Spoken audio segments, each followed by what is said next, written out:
it comes to electrical work, there's the shock, there is the awe, but you better deliver. Stay tuned for this one, everybody.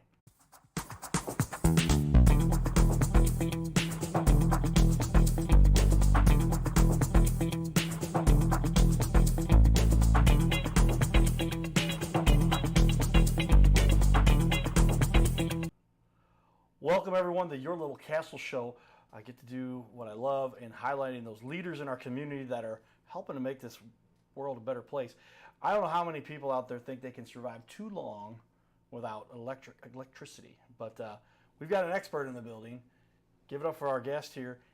He's the owner of, I'm going to put it up for everybody to see right there, JSE Service and Electric. Give it up for Steve Menning. Did I say that right? Steve Yes. Menning. Steve, welcome. Thank you.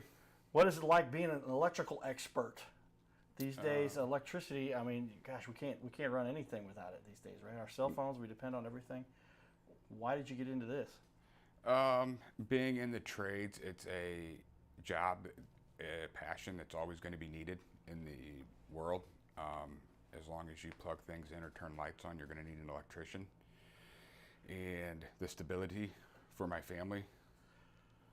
Yeah, I was just saying, if these days, if you want to count on something, you will always have work.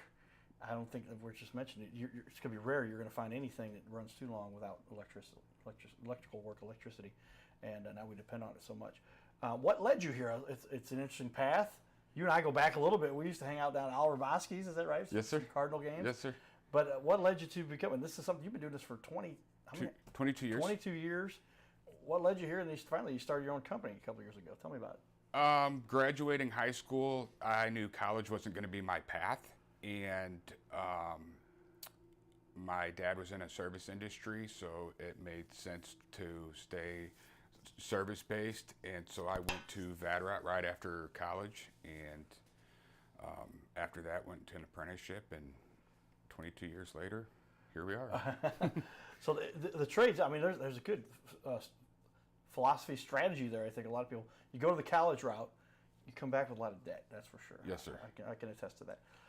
But you went go straight in. You're making money. How long did it take you to get through that program at VADRAT? 18 months. Okay. I was out of the VADRAT program. About a year into VADRAT, I was working for a contractor and then kind of shifted to doing night school.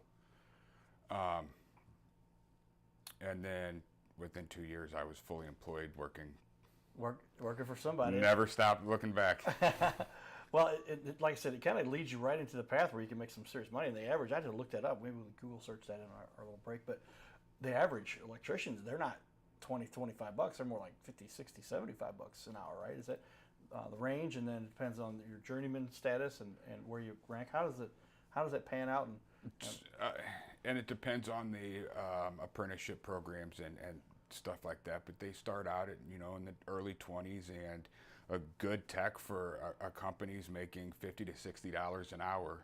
Wow, that's a nice living. It's a very nice living. And now you're employing electrical experts and yes, sir. And how has the transition been for you to take over as an owner of an electrical company? The switch from field to office, and I haven't been able to pull out of the field. But it's a challenge. It's a lot more than you would expect.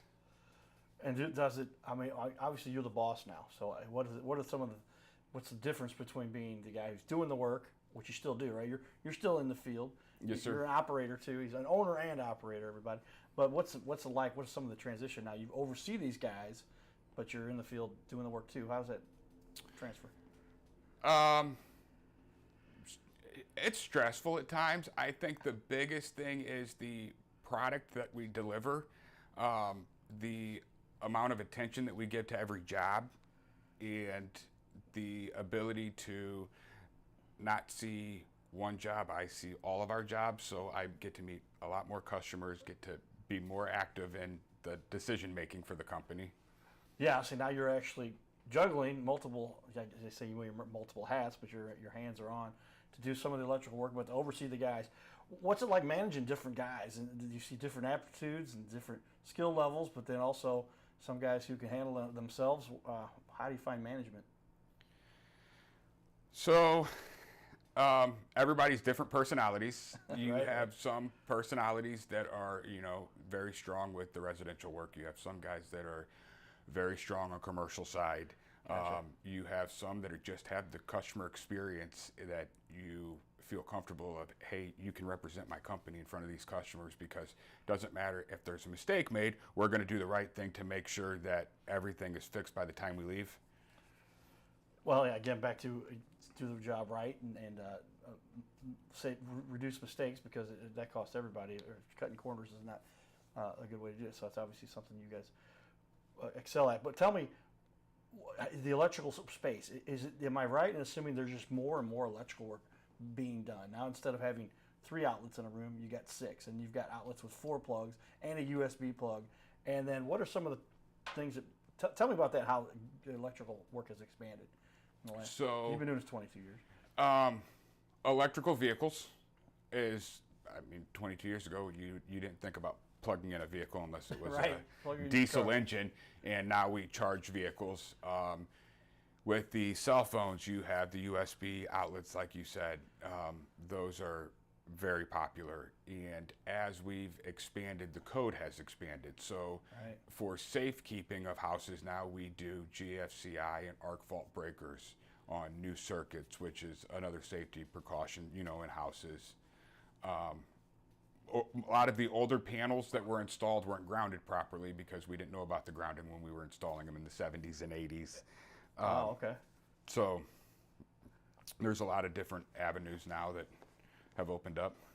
Yeah, well, it seems like there's a continuing education kind of thing going on here. You've got, I didn't realize that grounding was not such a standard. We have a house, we have we rent as an Airbnb, and I noticed that in all the outlets there's not a ground. There's just the right slot and the left slot, and are those negative and positive, or what's going on when you wire into that and there's no ground?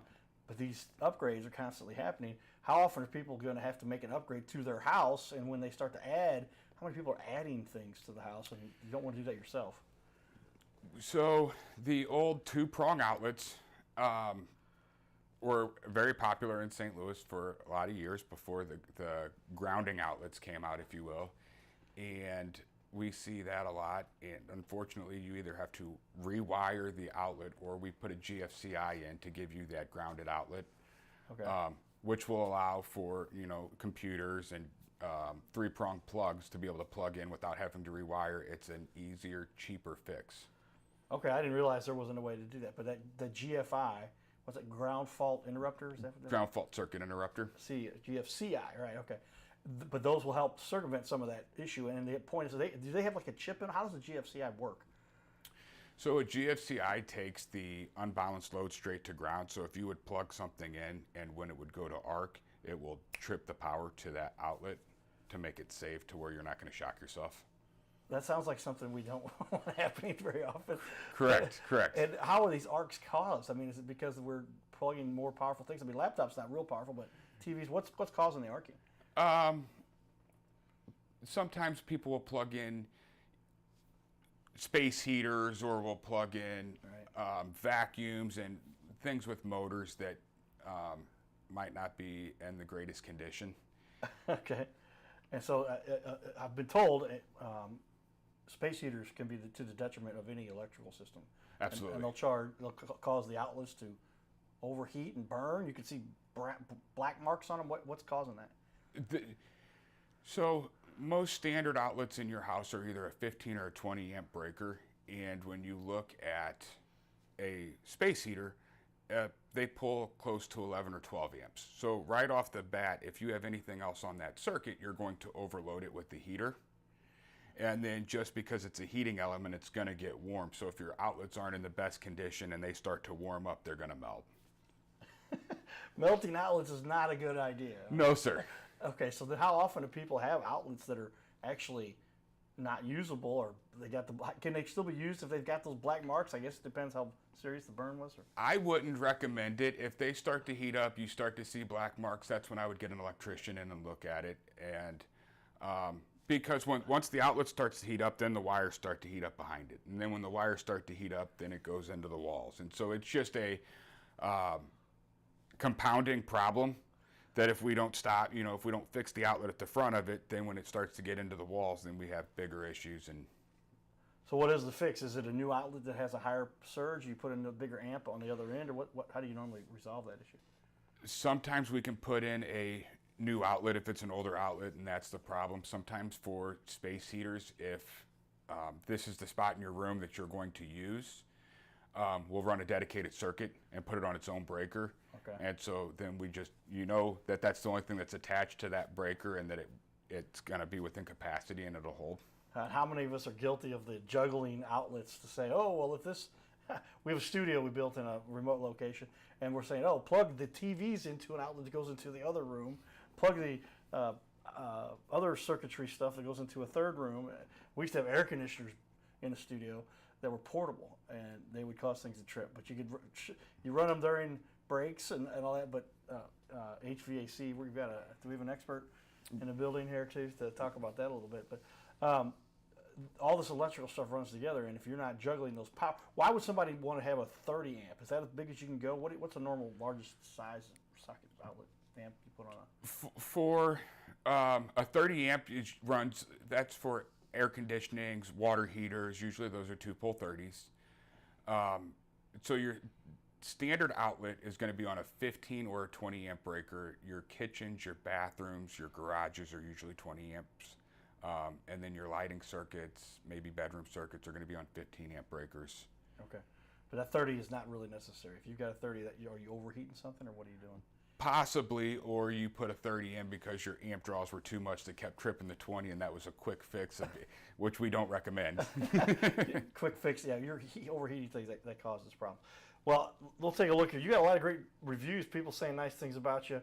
Yelp is a great resource for a lot of people. And I'm looking here, the services offered, all of the reviews you've got here. And I see you had a perfect score in your reviews. If you scroll here, I'm going to put this up on the wall for everybody to take a look at. But lots of people saying nice things about you. How's it make you feel to have? Wow, look, it goes on and on and on here, everybody. You can learn quite a bit about JSE Service and Electric. How's it make you feel to have those kinds of reviews, nice things being said about you? You earn those. That's the power that keeps me moving. The power that keeps me moving. I like that. When, electrical, there's a lot of times we get into situations where it's stressful because we want to solve the problem and we want to understand the problem. And sometimes it takes more than pulling an outlet out of a wall.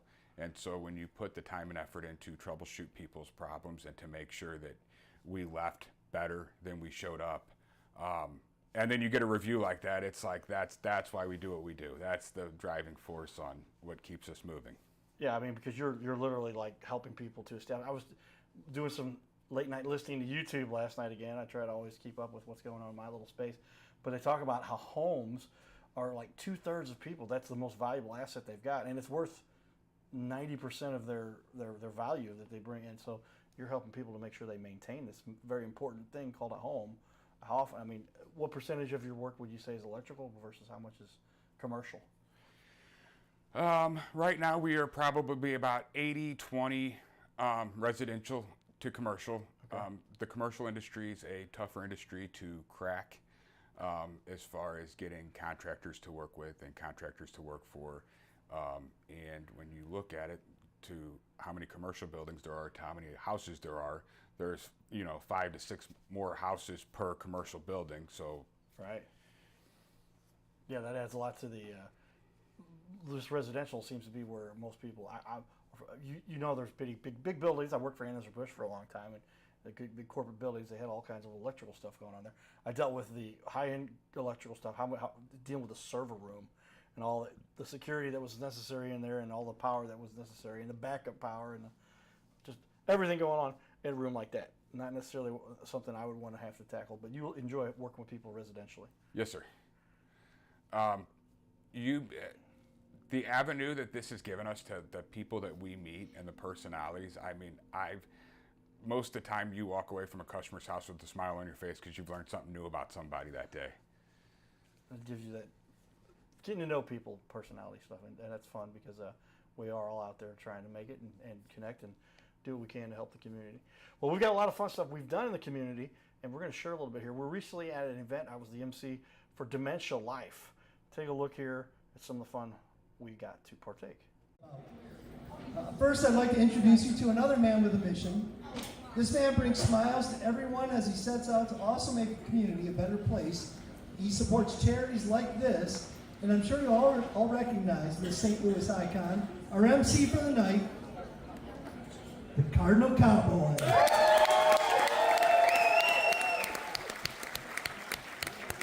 Thank you, Tim. Give it up for Tim and Mary putting together a heck of an event, man.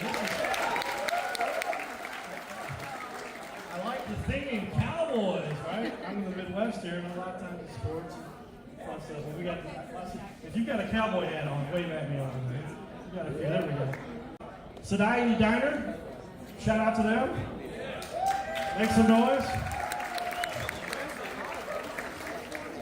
And Truly Treasured Home Care. We'll start off with that. I got a few more here we're going to be reading throughout the night. You got me? All right.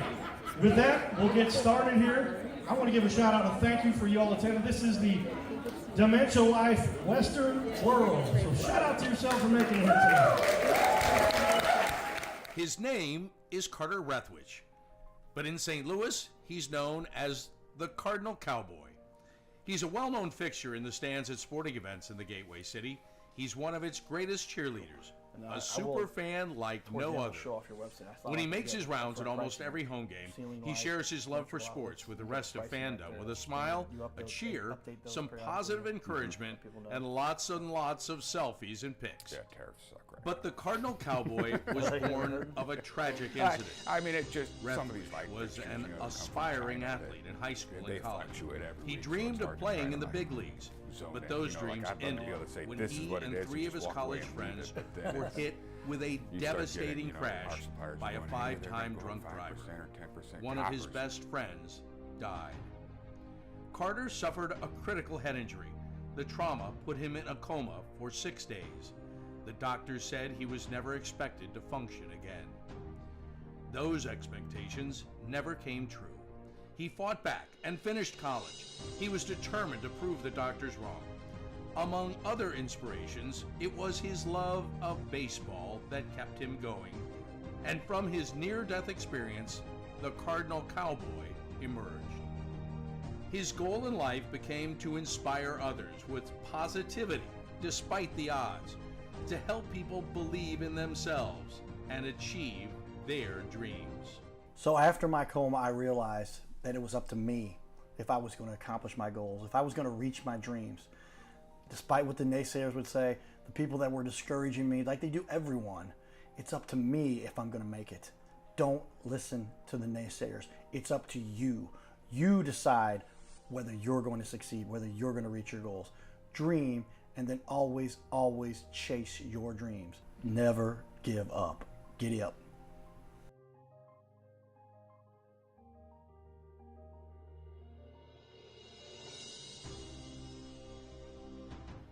Well, there we go. Some of the fun, like we partake, and there's a lot of good organizations that do a lot of good work in the community, and we want to highlight those groups because we're all one big family here, trying to make sure that we all can get along and help. If you've been through dementia, and that's where that first video was from, I've personally dealt with that. Somebody close to me, and a father that just couldn't control his faculties, and it changes your life. So give it out to those guys and other people in the community. But with that, tell us. There's a lot of people, if there's one thing I don't mess with, it's electric work, right? And is that a good policy? Because Yes. if you start trying to do your own electrical work, that's when houses get burned down, right? Yes. We're not trying to do that. Tell me what, or some of the benefits, why you hire an electrician and what you do to step in. So the big benefit that I think that why you'd use an electrical contractor over a person that may be doing it on the side or that has, wired their uncle's garage is right. The experience and the insurance. So everything we touch, we're insured on. So that means that if something would come on down the line, you don't have to worry about, hey, they gave me a taillight guarantee. You call us and we're going to come out and we're going to make it right.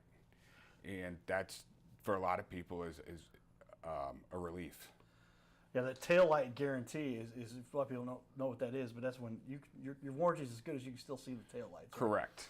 And once the tail lights are out of sight, you're on your own. Not the way you want to run a business. Or how would you? You've got a home that's the most valuable asset you own. You don't want it burning down because somebody connected. All you got to do is connect a couple of the wires wrong, right? And Right. All of a sudden you've got a problem, right? Right. And the other thing that we get a lot of phone calls on is we hired somebody off of Facebook and they can't pull a permit. Will you pull a permit for us? Well, unfortunately, like all the work we do, we stand by, so we don't pull permits on other people's work. Right. Right. And so it gets very expensive when you hire somebody that isn't licensed and can't pull the permits because you're going to ultimately pay for it twice. Yeah, I'll say. I mean, gosh, you can imagine asking. You've had people call you and say, "Can you pull a permit for us?" And Oh, absolutely. I mean, and when I first started my business, that was probably 50% of the phone calls is I had somebody wire my basement and we want to put drywall up, but they told us we need a permit. Will you pull it for us? And a lot of people would get upset when it's like, well, we got to pull everything you did out and reinstall it ourselves to make sure that it was installed correctly. yeah, I mean that permitting is done for a reason, right? You want to make sure work is done properly. You're bonded and insured. Make sure that because you've got the right insurance. If somebody comes in and does work and burns your house down, and then you're calling your homeowner's insurance, and hopefully they go, "Oh yeah, you didn't do this the right way, and we're going to cover it anyway." Not Right. And so, I mean, as the insurances are getting more and more tricky to deal with and they want to cover less and less, I can't imagine making that phone call to my insurance company saying that I hired somebody to do my electric work that wasn't licensed, doesn't have insurance. And that's what for us is one of our safety nets is that if something does happen, we can show up with an insurance policy to make sure that it doesn't cost you for an error that could have happened. yeah, it could be a very expensive and pricey error. Well, tell me then, why should somebody choose your company? Obviously, you've been doing this for quite a while, but you've got a reputation, great reviews. But what separates you from the rest? The experience that myself and the technicians have and the level of care that we're going to take. This is JSE is the backbone of us, and it's not a customer to us. It's the next lifeline to this community on how we can help more people and serve more people in this community.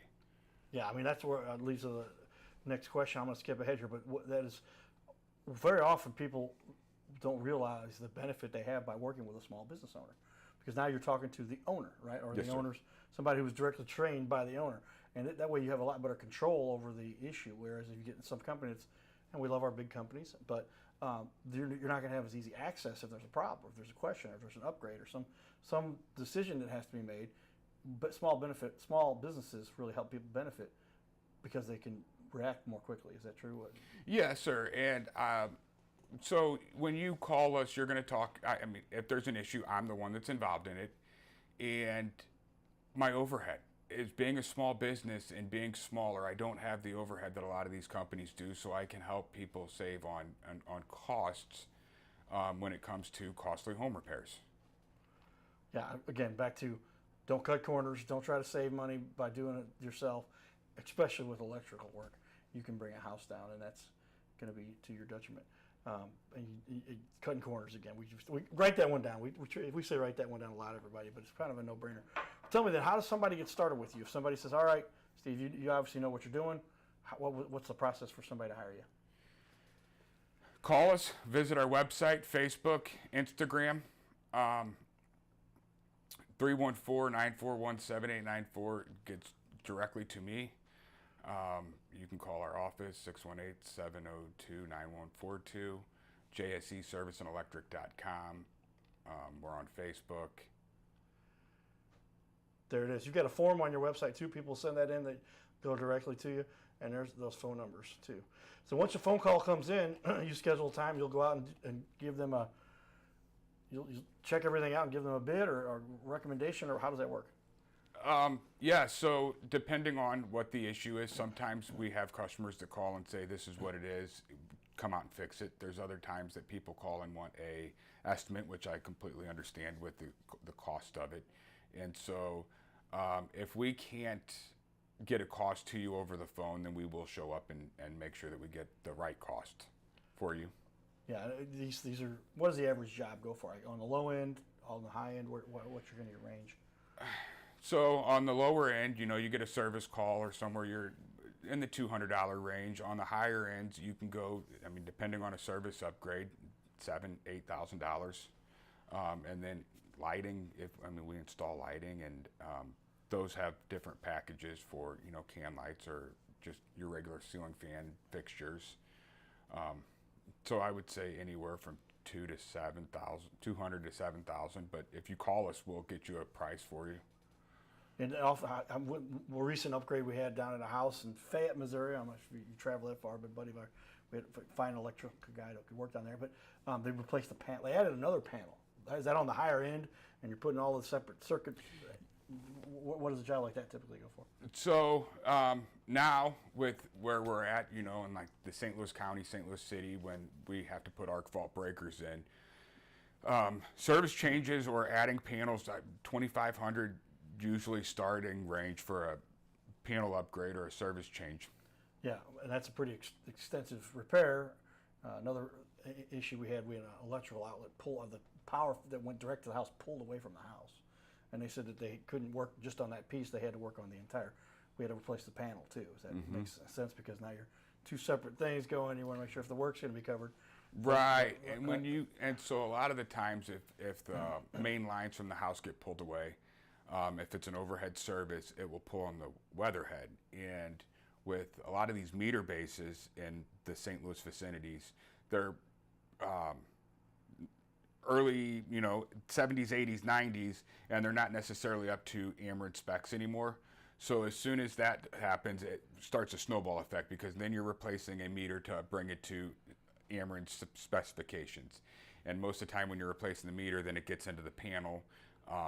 And ultimately, it's in the best interest for the homeowners, because this is going to be the safest way to fix issues. Yeah, because you don't want to have something that goes out of code, and especially in this case, it's an Airbnb, and you got certifications and permits that got to get made, and you got to get your licensing and done to have that facility in the city that we're in for that service. Show a little bit here. Also, a lot of your rates. Set your rates for service and installations, residential services. You've got these right here on the website. This makes it real easy for people to see. But there's a ceiling fan, a light fixture, panel inspections, on down the line here. We talked about this a little bit earlier, but that makes it pretty easy for somebody to just take a look and know that what their costs might be, and they could get that. And those vary a little bit, but. So, and I did that because I would get phone calls and people would go, well, how much would this cost? And they're fishing for prices, which I completely understand, because I do the same thing. And so instead of having somebody go, oh, I can't afford that, well, here's where our prices are. And now you don't have to have that uncomfortable, I can't afford it. And then it makes it a lot easier that when we start dealing with you, we're not gouging you on prices. There you go. Hey, great information here, an expert in our community. Check him out, everybody. There it is, JSE. There it is, Service and Electric. Stay tuned, get up.